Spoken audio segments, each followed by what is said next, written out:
இன்னொன்று வந்து நம்ம நுண்கிருமிகளால் வியாதி தாக்கப்படும். 4 விதத்தில் நமக்கு வியாதி வருது. அப்போ அவர் என்ன சொல்கிறாரு, அப்பொழுது அவர்களுடைய விசுவாசத்தை அவர் கண்டு திமிர்வாதக்காரனை நோக்கி, மனுஷனே உன் பாவங்கள் உனக்கு மன்னிக்கப்பட்டதுப்பா அப்படின்னு சொல்கிறார். யார? அந்த வியாதியாக படுத்துனுக்கிற மனுஷனை பார்த்து உன் பாவம் மன்னிக்கப்பட்டது அப்படின்னு சொல்லிட்டு அவர் என்ன பண்ணுறாரு சொல்கிறார். அப்பொழுது வேதபாரகரும் பரிசெயரும் யோசனை பண்ணி, தேவதூஷணம் சொல்லுகிற இவன் யார்? தேவன் ஒருவராலே அன்றி பாவங்களை மன்னிக்க தக்கவர் யார்? அப்போ அங்கே கூடியிருக்கிற வேதபாரகர் பரிசெயர் எல்லாம் என்ன சொல்கிறாங்க, இவன் என்ன தேவதூஷணம் சொல்கிறான், ஏசப்பாவை அவங்க தேவனாவே நம்பலை, அதனால் அவங்க என்ன சொல்கிறாங்க, இவன் தேவனை மாரி பேசுகிறான், பாவம் மன்னிக்கப்பட்டதுன்னு சொல்கிறான், எப்படி இந்த மனுஷனால் பாவத்தை மன்னிக்க முடியும், இவங்க தேவதூஷணம் சொல்கிறாங்க அப்படின்னு சொல்லிட்டு என்ன பண்ணுற, தேவன் ஒருவராலே அன்றி பாவங்களை மன்னிக்கத்தக்கவர் யார்? தேவன் ஒருவரால் தான் பாவத்தை மன்னிக்க முடியும். இவர் உலக பிரகாரமாக மனுஷனை தானே வந்து உட்காந்துருக்கிறாரு, தேவன் வந்து உட்காந்துக்கிறாருன்னு தெரியாமையே அந்த பரிசெயரும் சதிசெயரும் என்ன சொல்கிறாங்க, தேவதூஷணம் சொல்கிறாரு, இவர் எப்படி பாவத்தை மன்னிப்பார், தேவன் மட்டும்தானே பாவத்தை மன்னிக்க முடியும் அப்படின்னு சொல்லிட்டு அவங்க பேசிக்கிறாங்க. அப்போ இயேசு அவர்கள் சிந்திக்கிறாங்களாம், பேசக்கூட இல்லை, வாயை திறந்து மனசில் என்ன பண்ணுறாங்க, நினைக்கிறாங்க. அவர்கள் சிந்தனைகளை அறிந்து அவர்களை நோக்கி, உங்கள் இருதயங்களில் நீங்கள் சிந்திக்கிறது என்ன? உன் பாவங்கள் உனக்கு மன்னிக்கப்பட்டது என்று சொல்வதோ, எழுந்து நடவென்று சொல்வதோ எது எளிது? பாவம் மன்னிக்கப்பட்டால் தானே அவன் வியாதி என்ன பண்ணுறோம், குணமாயிடும். அதனால் அவர் பாவத்தை மன்னிக்கப்பட்டதுன்னு சொல்கிறார். அப்போ ஏன் இப்படி சிந்திக்கிறீங்க, ஏன் இப்படி யோசிக்கிறீங்க? அவங்க என்ன யோசிக்கிறாங்க, கடவுள் ஒருவரால் தான் பாவத்தை மன்னிக்க முடியும், இந்த மனுஷன் என்ன தேவதூஷணம் சொல்கிறாரு, பாவம் மன்னிக்கப்பட்டுருச்சுன்னு சொல்கிறாரு, எப்படி இவரால் பாவத்தை மன்னிக்க முடியும் அப்படின்னு சொல்லி அவங்க மனசில் சிந்திக்கிற சிந்தனையை கூட அவர் அறிவார். அதான் நான் சொன்னல, என் மனசில் உள்ள ஆசையை ஆண்டவர் அறிஞ்சு எனக்கு என்ன பண்ணார், செஞ்சார். அதுபோல் நம்ம மனசில் என்ன சிந்திக்கிறோமோ அந்த சிந்தனையை கூட அவர் தேவன் அறிகிறார். அப்போ அதுக்கு தான் அவங்க வந்து இன்னும் அவங்க சிந்திக்கிறத மனசில் வாயை திறந்து சொல்லலை, ஆனால் சிந்திக்கிறாங்க. இது என்ன ஆண்டவரால் தானே முடியும் பாவத்தை மன்னிக்க, இவர் எப்படி பாவத்தை மன்னிப்பார், இவர் என்ன தேவதூஷணம் சொல்கிறாருன்னு சொல்கிறத கேட்டு அப்போ ஏசப்பா சொல்கிறாரு, நீங்கள் என்ன சிந்திக்கிறீங்க, ஏன் இப்படி சிந்திக்கிறீங்க? அப்போ மனுஷனை பாவத்திலேருந்து வெளியில் வான்னு சொல்கிறது பெருசா, இல்லை வியாதியை நீக்கி சுகமாக இருன்னு சொல்கிறது பெருசா அப்படின்னு சொல்லிட்டு அவர் என்ன பண்ணுறாரு கேட்குறார். அப்போ பூமியிலே பாவங்களை மன்னிக்க மனுஷகுமாரனுக்கு அதிகாரம் உண்டென்பதை நீங்கள் அறிய வேண்டும் என்று சொல்லி திமிர்வாதக்காரனை நோக்கி, நீ எழுந்து உன் படுக்கையை எடுத்துக்கொண்டு உன் வீட்டுக்கு போ என்று உனக்கு சொல்லுகிறேன். தேவன் அந்த இடத்துல எதுக்காக வியாதியை குணப்படுத்தினார், எதுக்காக ஏசப்பா மூலமாக அந்த காரியத்தை செஞ்சாருன்னா, பூமியிலே பாவங்களை மன்னிக்கிறதுக்கு மனுஷகுமாரனுக்கு அதிகாரம் உண்டு.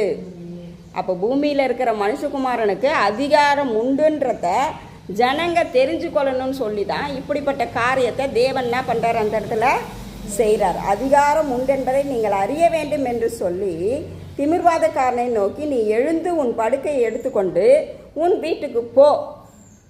வரும்போது எப்படி வந்தார், அந்த கட்டில் தூக்கின்னு வந்து பலகையை பிச்சுட்டு உள்ளே கொண்டு வந்து ஏசப்பா முன்னாடி படுக்க வச்சுருக்காங்க கட்டிலோட.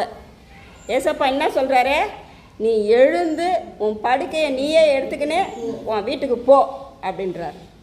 அப்போ என்ன நடக்குது என்று சொல்லுகிறேன் என்றார். உடனே அவன் அவர்களுக்கு முன்பாக எழுந்து தன் படுக்கையை எடுத்துக்கொண்டு தேவனை மகிமைப்படுத்தி தன் வீட்டுக்கு போனான். எவ்வளோ பெரிய ஒரு ஆச்சரியம் பாருங்கள். படுத்த படுக்கையாக இருந்த ஒரு மனுஷனை அந்த நபர்கள் விசுவாசத்தோடு கூட தேவனிடத்தில் கொண்டு வந்தாங்க. அப்போ அவர் என்ன பண்ணுறாரு, உன் படுக்கையை எடுத்துக்கிட்டு நீ எழுந்து என்ன பண்ண உன் வீட்டுக்கு போன்னு சொல்லிட்டு சொன்ன மாத்திரத்துலேயே அவன் எழுந்து என்ன பண்ணுறான், தேவனை மகிமைப்படுத்தி தன் வீட்டுக்கு தன் படுக்கையை எடுத்துக்கொண்டு போனான். அப்போ அதனாலே எல்லோரும் ஆச்சரியப்பட்டு தேவனை மகிமைப்படுத்தினார்கள். அல்லாமலும் அவர்கள் பயம் நிறைந்தவர்களாகி அதிசயமான காரியங்களை இன்று கண்டோம். என்னது, தேவனை ஃபஸ்ட்டு மகிமைப்படுத்துகிறாங்க, நன்றி சொல்கிறாங்க, தேவனை வந்து ஸ்தோத்தரிக்கிறாங்க. 2வது பயப்படுறாங்க ஆண்டவருக்கு. 3வது என்ன சொல்கிறாங்க, இப்படிப்பட்ட ஒரு அதிசயமான காரியத்தை நாங்கள் பார்த்தோமே அப்படின்னு சொல்லிட்டு சொல்கிறாங்க. அப்போ அதுதான் தேவனாலே செய்யக்கூடாத அதிசயமான காரியம் ஒன்றுமே இந்த உலகத்தில் இல்லை. எதுவாக இருந்தாலும் தேவன் செய்வார். நீங்கள் மனுஷர்கிட்ட போய் கேட்காதீங்க. எந்த காரியமாக இருந்தாலும் தேவன்கிட்ட முதல்ல சொல்லுங்கள். அப்பாட்ட சொல்கிற மாதிரி சொல்லுங்கள். அவர் என்ன பண்ணுவார்? கண்டிப்பாக நம்ம விண்ணப்பத்தை அவர் கேட்குறாரு, தலை சாய்க்கிறாரு, காது கொடுத்து கேட்குறாரு. அவர் கண்ணு திறந்திருக்கு, நம்மளை பார்க்குறாரு. ஏன்னா அவர் உயிருள்ள தேவன். அப்போ அவ்வளோ பெரிய வியாதி உள்ள மனுஷனை ஜனக்கூட்ட நெருக்கத்தில் உள்ளே வராமல் பலவையை பிரிச்சுக்கிட்டு உள்ளே வந்து அதை வைக்கும்போது அவர் என்ன பண்ணுறாரு? உன் படுக்கையை எடுத்துக்கிட்டு நீ போப்பா, உன் பாவம் உன் பாவம் என்ன பண்ணது? மன்னிக்கப்பட்டதுன்னு சொல்கிறார். அதுக்கே என்ன வந்துடுது? பிரச்சனை வருது. என்ன வருது? சதுசேயர் பரிசேயர்லாம் என்ன சொல்கிறாங்க? இவர் என்ன கடவுளா? இவர் பாவத்தை மன்னிக்கிறதுக்கு? கடவுளால் மட்டும்தானே பாவத்தை இன்னும் இவர் பூமியில் வந்த ஏசப்பாவை மனுஷகுமாரனா அவங்க நினைக்கவே இல்லை. ஏதோ ஒரு மனுஷன் தான் நினச்சிட்டு இருக்கிறாங்க. அப்போ தேவகுமாரன், தேவனால் அனுப்பப்பட்ட குமாரன் அப்படின்னு சொல்லி அவரை மகிமைப்படுத்துறதுக்காகத்தான் இந்த காரியத்தை தேவன் என்ன பண்ணார்? அந்த நேரத்தில் செஞ்சார். முதல்ல நம்ம பார்த்தோம்ல, எது பார்த்தோம்? அல்ல அதிலே தான் சில மனுஷர் இது பின்பு ஒரு நாள் அவர் உபதேசித்து கொண்டிருந்த போது கல்லேயா யூதேயா நாடுகளில் உள்ள சகல கிராமங்களிலும் எருசலேம் நகரத்திலும் இருந்து வந்த பரிசேயரும் நியாயசாஸ்திரிகளும் உட்கார்ந்திருந்தார்கள். அப்பொழுது பிணியாளிகளை குணமாக்கத்தக்கதாக கர்த்தருடைய வல்லமை விளங்குச்சு. அவர் குணமாக்கத்தக்கதான வல்லமையை விளங்க பண்ணார் அன்னைக்கு. அதனால அந்த மனுஷன் என்ன பண்ணா? குணமானான். யாரால? தன்னுடைய சொந்த பேரான ஒரே குமாரனை வைத்து அவர் என்ன பண்ணார்? அப்படிப்பட்ட காரியத்தை செய்தார். அப்போ அவரால் செய்யக்கூடாது. அப்போ ஜனங்கள் பார்த்து என்ன சொல்கிறாங்க? அவர்கள் பயம் நிறைந்தவர்களாகி அதிசயமான காரியங்களை இன்று கண்டோம். அதிசயமான காரியத்தை நாங்கள் இன்றைக்கி என்ன பண்ணிட்டோம்? பார்த்தோம். அவங்களுக்கு ஒரு அதிசயம். படுக்கையில் படுத்துன்னு இருந்தவன் எப்படி ஏஞ்சி தானாக தன் படுக்கையை சுருட்டிக்கிட்டு போகிறான் வீட்டுக்கு, தேவனை மகிமைப்படுத்தி. அப்போ எல்லாருக்கும் ஒரு அதிசயமாக தானே இருக்குது அந்த காரியம். அதான் தேவனால் செய்யக்கூடாத அதிசயமான காரியம் ஒன்றுமே கிடையாது. அதுதான் ஆண்டவர் சொல்கிறார், என்னால் செய்யக்கூடாத அதிசயமான காரியம் ஒன்று உண்டோ அப்படின்னு சொல்லி நம்மளை பார்த்து அவர் என்ன பண்ணுறாரு? கேட்குறாரு. எந்த சூழ்நிலையாலும் நம் தேவனால் செய்ய முடியாதுன்னு நீங்கள் மனசில் நினைக்காதீங்க. எவ்வளோ பிரச்சனை போராட்டம் வந்து மனசை தளர விடாதீங்க. தேவனால் காரியம் செய்ய முடியும். நம்ம குடும்பத்தை ரட்சிக்க அவராலே கூடும். நம் வியாதியை குணமாக்க அவராலே கூடும். நமக்கு தேவைகளை சந்திக்க அவராலே கூடும். அப்புறம் நம் பாவங்களை மன்னிக்க அவராலே கூடும். நம்மளை என்ன பண்ணார்? தேவன் ஒவ்வொரு நாளும் வழி நடத்த அவராலே கூடும். அவராலே கூடாத காரியம் ஒன்றுமே இல்லை. உலகம் நம்மளை பகைத்தாலும் தேவன் நம்மளை சிநேகிக்கிற தகப்பனாக இருக்கிறார். அதற்காக அவருக்கு நம்ம என்ன பண்ணோம்? ஒவ்வொரு நாளும் நன்றி அறிதலோடு கூட மட்டும் நம்ம இருக்கணும்னு ஆண்டவர் விரும்புகிறார். அவர் நாமத்தை நம்ம என்ன பண்ணணும்? பிரஸ்தாபப்படுத்தணும், அவரை போற்றணும், அவரை வணங்கணும், அவரை ஆராதிக்கணும், அவரை தொழுது கொள்ளணும், அவருடைய வார்த்தைகளை தியானிக்கணும், அவருடைய வார்த்தைகளை மற்றவர்களுக்கு நம்ம எடுத்து சொல்லணும். இதை தான் ஆண்டவர் நம்மக்கிட்ட எதிர்பார்க்குறார். நீங்கள் இதுதான் வேணும் அதுதான் வேணும் ஆண்டவர்கிட்ட போராடவே தேவை கிடையாதுங்க. நான் என்ன சொல்கிறேன்னா, அவருடைய காரியத்தை நம்ம செஞ்சோம்னா நம்ம காரியத்தை அவர் செய்கிறார். என் வாழ்க்கையில் நான் பார்த்துட்டேன். என் வாழ்க்கையில் நான் என்ன பண்ணிட்டேன்? அனுபவத்தில் நான் பார்த்துட்டேன்.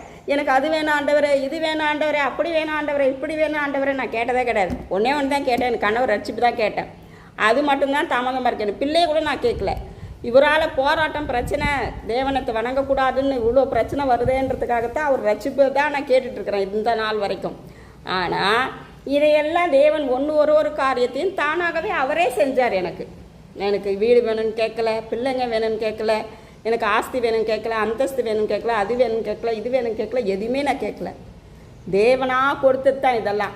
ஆனால் ஒன்றே ஒன்று மட்டும், நான் என்னால் ஆலயத்துக்கு போக முடிஞ்சதோ முடியலையோ நான் என்ன பண்ணுவேன்? அவர் இல்லைன்னா திட்டு ஓடி போய் ஆலயத்தில் உட்காருவேன். ஆலயத்தில் உட்காரணும் அப்படின்னு அதுக்கு ஒரு முக்கியத்துவம். அதாவது ஆலயத்துக்கு போகக்கூடாதுன்னு சொல்லி என்ன பண்ணிட்டாங்க? என்னை தடுத்துட்டாங்க. அதனால் 14 வருஷம் என்னால் விடுதலையாக ஆலயத்துக்கு போக முடியல. 14 வருஷம் கழித்து தான் ஆண்டவர் எனக்கு ஒரு விடுதலை தந்தார் ஆலயத்துக்கு வரத்துக்கு. இன்னமும் அவர் என்ன பண்ணிட்டு கொண்டு இருக்கிறார்?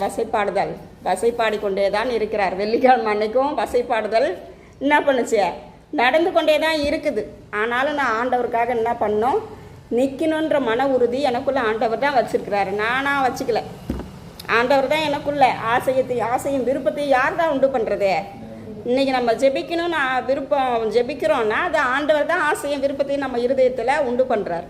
அப்போ எது நடந்தாலும் எது பேசினாலும் எது கொண்டாலும் வசைப்பாடுதல் அவ்வளோ ஒரு வசைப்பாடுதல். வெள்ளிக்கிழமை அன்னைக்கு நான் சர்ச்சிலேருந்து போன பிறகு அப்போ எவ்வளோ பெரிய காரியமாக இருந்தாலும் என்ன பிரச்சனை நடந்தாலும் போராட்டம் நடந்தாலும் ஆண்டவருக்காக நம்ம வைராக்கியமாக நிற்கும்போது ஆண்டவர் நமக்காக வைராக்கியமாக நிற்பார். இப்போ நம்ம ஊழியக்காரர் சொன்னது மாதிரி நமக்கு எதிராக உனக்கு எதிராக உருவாக்கப்படும் ஆயுதம் என்னால் கூடின கூட்டம் இல்லை. அது என்ன பண்ணுது, அந்த கூட்டத்தை வர்றவங்கள எதிராக எழும்பி வர்றவங்கள தேவன் என்ன பண்ணுவார், நமக்கு அவங்கள நம்ம சாதகமாக நம்மளை பயன்படுத்துவார், அவங்கள சமாதானமாக நம்மளை மாற்றுவார். நம்ம ஒன்றே தான் செய்யணும், தேவனுக்காக வைராக்கியமாக நிற்கும்போது தேவன் நம்ம தேவைகள் எல்லாம் அவர் சந்திச்சிருவார். நமக்கு அது வேணும் இது வேணும்னு ஒரு இதுவே கிடையாது, தேவையே கிடையாது. அப்போ நம்ம இதை யோசிக்கவே தேவையில்லை. நமக்கு இது வேணும் அது வேணும் இது வேணும் அது வேணும்னு நம்ம இன்னும் அந்த ஒரு ஆசையே எனக்கு வந்தது கிடையாது. இன்றைக்கி இப்படி சாப்பிட்ணும் அப்படின்னு கூட ஒரு ஆசை எனக்கு வந்தது கிடையாது. எது இருக்குதோ அதை சாப்பிட்ணுன்ற ஒரு உணர்வு தான் எனக்கு இருக்குமே தவிர இப்படி தான் சாப்பிட்ணும், இதை வச்சு தான் சாப்பிட்ணும், அதை வச்சு தான் சாப்பிட்ணும் அப்படியும் எனக்கு என் வாழ்க்கையில் நான் நினச்சதே கிடையாது. அப்படி நான் என்ன பண்ணியிருக்கிறேன், சின்ன வயசுலேருந்தே அப்படி நான் வளர்க்கப்பட்டிருக்கேன். எது இருந்தாலும் சாப்பிட்ணுன்ற ஒரு குறிக்கோளோட நம்ம இதுதான் வேணும், அப்படி தான் இருக்கணும், நான் இந்த வீட்டில் தான் இருக்கணும், நான் அப்படி தான் இருக்கணும், அப்படி தான் வாழணும் அப்படின்ற ஒரு எண்ணமே எனக்கு இருந்ததே கிடையாது. தேவன் தான் என்னை ஆசீர்வதித்து நிற்கிறது. அதாவது யாக்கோபு அப்பான்னாரு, வெறுங்கையாய் கடந்து வந்தேன், இரு பரிவாரங்களை எனக்கு தந்தார். நான் வெறுங்கையாக தான் வந்தேன் என் வீட்டுக்கு வரும்போது. ஆனால் 2 பரிவாரங்களை தேவன் என்ன பண்ணியிருக்கிறார், கொடுத்து ஆசீர்வதித்து வைத்திருக்கிறார். நம்ம வேதத்தில் இருக்கிற வார்த்தைகள் ஒன்றுமே வீண் போனது கிடையாது, நடக்குது நம்ம வாழ்க்கையில். வேதத்தில் இருக்கிற வசனங்கள்லாம் என்ன பண்ணுது, நம்ம வாழ்க்கையில் நடக்குது. அதனால தான் வேதத்தில் இருக்கிற வசனங்களை நம்ம வாழ்க்கையில் அபியாசப்படுத்தி கொள்ளணும்னு சொல்லி தேவன் என்ன பண்ணுறாரு, விரும்புகிறார். அந்த வசனத்தை கொண்டு ஜெபிக்கணும், அந்த வசனத்துக்கு கொண்டு வாழணும், அந்த வசனத்துக்காக நம்ம நிற்கணும்னு தேவன் என்ன பண்ணுறாரு, விரும்புகிறாரு. நம்ம என்ன பண்ணுவோம், ஒவ்வொரு நாளும் தேவனுடைய பாதத்தில் அமர்ந்து நம்ம ஜெபிக்கணும், தேவனை தேடணும், படிக்க தெரிஞ்சவங்க வேதத்தை வாசிக்கணும். யார் நம்ம கையில் கிடைக்கிறாங்களோ, நம்ம எந்த வீட்டுக்கு போகிறோமோ அந்த இடத்துல தேவனுடைய நாமத்தை மகிமைப்படுத்த நமக்கு செஞ்ச நன்மையை சொன்னாலே போதும், வேறு எதுவுமே சொல்ல தேவையில்ல. ஒருத்தவங்க நம்மக்கிட்ட பேச வராங்கன்னா ஆண்டவருடைய வார்த்தையை 1-2 நம்ம என்ன பண்ணணும், ஏசப்பா அவங்கள நேசிக்கிறாருன்ற வார்த்தையை கூட சொல்லணும். அப்போ அவங்க யோசிப்பாங்க. இப்போ யாருமே அவங்கள நேசிக்கலன்னு வச்சுங்க, அந்த குடும்பத்தில் ஏசப்பா நேசிக்கிறாருன்னு சொல்லுது இந்த சகோதரி, ஓ அப்போ நம்மளை ஏசப்பா நேசிக்கிறாரா அப்படின்ற ஒரு எண்ணம் அந்த சகோதரிக்குள்ளே என்ன பண்ணும், வரும். நம்மளை யார் நேசித்தானே நேசிக்கணும், ஏசப்பா நம்மளை நேசிக்கிறாருன்ற ஒரு உணர்வு அந்த பிள்ளைக்கு தானாக அந்த தேவனை அப்படி என்ன பண்ணும், தேட ஆரம்பிக்கும். அப்போ நம்ம சொன்னால் கேட்க மாட்டுறாங்க, நம்ம சொன்னால் ஆலயத்துக்கு வர மாட்டுறாங்க அப்படின்ற வார்த்தை, நெகட்டிவான வார்த்தையை நமக்கு இருக்கக்கூடாது. நம்ம யார்கிட்டையாவது போய் சொல்லி அவங்க ரட்சிப்புக்குள்ளே நடத்தணும்னு ஆசைப்பட்டோம்னா முதல்ல அவங்களுக்காக ஆண்டவர் பாத்தில் அமர்ந்து ஜெபிக்கணும். இவங்களை ஆண்டவரே நான் இவங்ககிட்ட போகிறேன், பேச போகிறேன், இவங்களை ரட்சிங்க, எந்த வார்த்தையாவது ஒரு வார்த்தை அவங்கள தொடணும் அப்படின்னு சொல்லி நம்ம கேட்கணும். கேட்கும்போது தேவன் என்ன பண்ணுவார், ஆசீர்வதிப்பார். இந்த 3 நாள் இதோட 3வது வாரமாக நம்ம என்ன பண்ணுறோம், ப்ரேயர்சல் வீட்டு ப்ரேயர்சல் நடக்குது இல்லை. ஒவ்வொரு வாரமும் தேவன் ஒரு வார்த்தையை கொண்டு பேசுகிறார். ஒவ்வொரு வாரமும் ஒரு வார்த்தையை பிடித்து கொண்டு ஜெபிக்க வைக்கிறார். எனக்கு நல்லாவே என்ன பண்ணுது தெரியுது. அப்போ தேவன் நம்மளோடு கூட பேசுவார், நாம் தேவனோடு பேசினா தேவன் நம்மளோடு கூட பேசுவார். அப்போ அந்த வார்த்தையை சொல்லி ஜெபிக்கும்போது வித்தியாசமான அபிஷேகமும் வல்லமையும் என்ன பண்ணுது, இறங்கி வருது. அப்போ தேவன் நம்ம கூட, ஏசப்பா நீங்கள் என் கூட தான் இருக்கிறீங்க, அதை எப்படி நான் தெரிஞ்சுக்குதுன்னா தேவன் நம்ம கூட பேசுவார், தேவன் நம்மளோடு கூட இடைப்படுவார், நம்ம ஜெபிக்கும்பொழுது தேவன் ஆசீர்வதிப்பார். இதை வச்சு தான் நம்ம தேவன் நம்மளோடு கூட இருக்கிறாருன்றத உணர்வு நம்மளால் என்ன பண்ண முடியும், அறிந்து கொள்ள முடியும். இந்த ப்ரேயர் ஆரம்பித்து 3 வாரமாக, கடந்த 3 வாரமாக தடையில்லாதபடிக்கு நல்லபடியாக நடக்குது. அந்த புதன்கிழமை ப்ரேயருக்காக விசேஷமாக ஜெபித்து கொள்ளுங்கள், சரியா? அப்போ தேவன் நம்ம கூட இருக்கிறாருன்றத தேவன் நமக்கு என்ன பண்ணுறாரு, விளங்க பண்ணுவார். புரியுதுங்களா? இந்த வசனம் புரியுதா உங்களுக்கு? ஜெபம் பண்ணலாமா? ஸ்தோத்திரம் ஆண்டவரே, நன்றியோடு கூட துதிக்கிறோம் அப்பா. இந்த நல்ல நாளுக்காய் உமக்கு நன்றி செலுத்துகிறோம். இதோ எங்களை தாழ்த்தி அர்ப்பணிக்கிறோம் அப்பா. ஆண்டவரே சோத்திரம் கர்த்தாவே. அப்பா, இந்த நாளுக்காய் நன்றி செலுத்துகிறோம். நீர் பேசின வார்த்தைக்காய் நன்றி ஆண்டவரே. ஆண்டவரே, இந்த நாளில் கூட கர்த்தாவே அப்பா, என்னாலே செய்ய முடியாத அதிசயமான காரியம் ஒன்று உண்டோ என்று அப்பா நீங்கள் எங்களை பார்த்து கேட்குறீங்கப்பா. நாங்கள் உண்மை நம்பாதிருந்தால் அப்பா, நீங்கள் இந்த காரியத்தை செய்வீங்கன்னு நாங்கள் விசுவாசிக்காது இருந்தால் தயவாய் மன்னியும். நாங்கள் மனிதர்களை நம்பி ஓடி போயிருந்தால் எங்களை மன்னியும் ஆண்டவரே. ஆண்டவரே, எங்கள் உம்மாலை கூடும் ஆண்டவரே. எங்கள் வாழ்க்கையில் ஒரு அதிசயத்தை செய்ய, அற்புதத்தை செய்ய உம்மாலை கூடும். ஏற்கனவே நீங்கள் அதிசயத்தை செய்திருக்கிறீங்க, இனியும் நீங்கள் செய்ய வல்லவராயிருக்கிறீங்க ஆண்டவரே. இந்த வார்த்தையின்படி ஆயப்பா ஜனங்களப்பா ஆண்டவரே, லூக்கா அதிகாரத்தில் சொன்னது போல அதிசயமான காரியத்தை கண்டோம் என்று அப்பா சொன்னார்களே, அது போல இந்த ஊழியத்திலும் அப்பா புறஜாதி ஜனங்களப்பா அதிசயமான காரியத்தை காண ஆண்டவரே, உம்முடைய சொந்த ஜனங்கள் அதிசயமான காரியத்தை இந்த ஆலயத்திலே காண தேவ ஆவியானவர் நீர் உதவி செய்யும்படி காய்ச்சபிக்கிறோம். நீர் இந்த ஆலயத்தில் இருக்கிறீர், வீற்றிருக்கிறீர் என்பதற்கு ஒரு அடையாளத்தை உண்டு பண்ணும்படி புறஜாதி ஜனங்கள் மத்தியில் ஆண்டவரே, உம்முடைய சொந்த ஜனங்கள் மத்தியில் நீர் உண்டு பண்ணும்படி காய்ச்சபிக்கிறேன் ஐயா.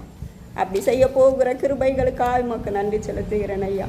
இயேசுவின் மூலம் ஜெபங்கள் நல்ல பிதாவே, ஆமென். என் ஆத்மாவை கர்த்தரை சோத்திரி, என் முழு உள்ளமே பரிசுத்த நாமத்தை சோத்திரி. என் ஆத்துமாவே கர்த்தரை சோத்திரி, அவர் செய்த சகல உபகாரங்களை மறவாதே. ஆமென்.